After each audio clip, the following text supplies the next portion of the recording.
a lot. And the last point on our agenda is the exchange of views with the Commission on its proposal for a Council decision on the conclusion of the agreement with Morocco in form of an exchange of letters on the amendment of Protocol 1 and 4. We discussed on the 2nd of December last year the situation as it is.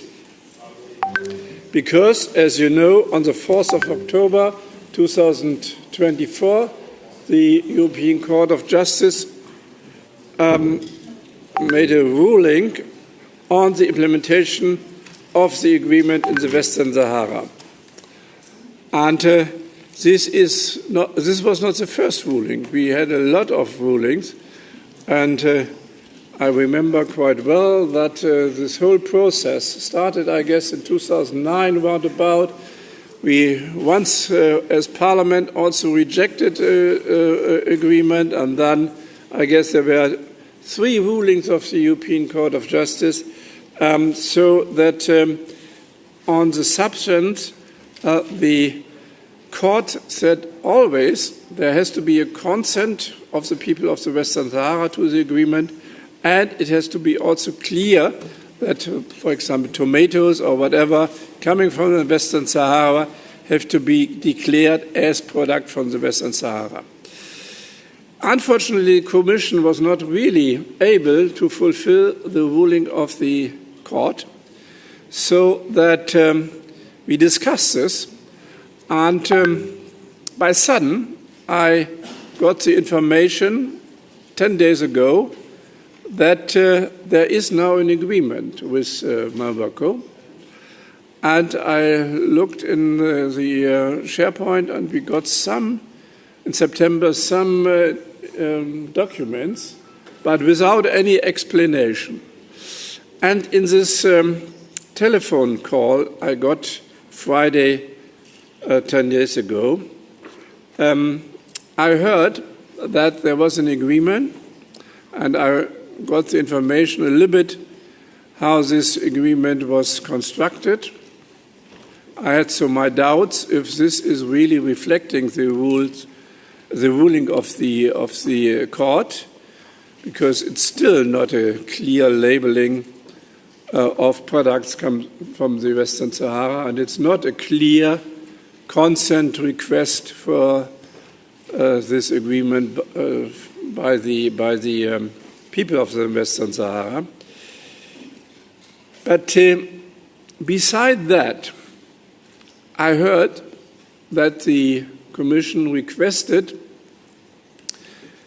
by the Council a provisional application without consent of the European Parliament.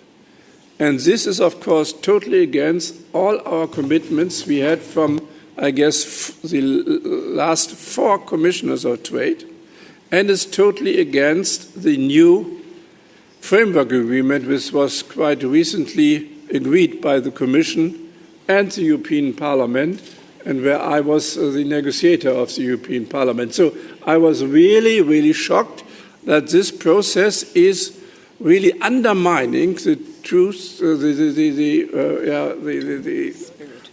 the spirit and everything which we developed in the last years. And therefore, I was quite clear that we should discuss this here in the committee immediately.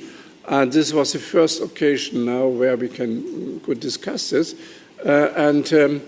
I will give first the floor to the Commission and then to the political groups to present the so-called agreement, and also give us a little bit an explanation why this procedure happened. So once again, the ruling of the court was 1 year ago, and until end of September, no clear indication of the Commission was what they are doing. So 1 year without any information to the Parliament, and than by such an example which is really giving mistrust to the work of the Commission. So, having said that, I give now the floor Ms. Maria Isabel Garcia Catalan, Ms. Valerie Micheli, and Mr. Florian Ermacora for 10 minutes together. The floor, please.